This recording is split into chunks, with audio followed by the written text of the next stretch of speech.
কবরের জীবনটা আসল জীবন। বিশ্বনবী দোয়া করতেন, আল্লাহুম্মা ইন্না নাউযু বিকা মিন আযাবিল কবর। আল্লাহ, আমি আপনার কাছে কবরের আযাব থেকে পানাহ চাই, কবরের আযাব থেকে বাঁচতে চাই। এই কবরের মধ্যে অনেক ফিতনা হবে, অনেক সুয়াল হবে। কবরে প্রশ্ন আছে না নাই? কথা বলেন। প্রথম প্রশ্ন জিজ্ঞেস করা হবে, মার রব্বুক, তোমার রব কে? বলেন, আমাদের রব কে? ওমা দীনুক, তোমার ধর্ম কি?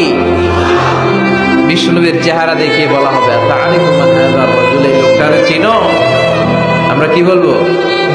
আমরা চিনি, উনি আমাদের প্রিয় রাসূল মুহাম্মদুর রাসূলুল্লাহ সাল্লাল্লাহু আলাইহি ওয়াসাল্লাম। এরপরে জিজ্ঞেস করা হবে, এগুলো কোত্থেকে শিখলা? আমরা বলবো কোরআন থেকে। ফায়ুফসাহু লাহু কবরুহু ৭০ যিরাআন।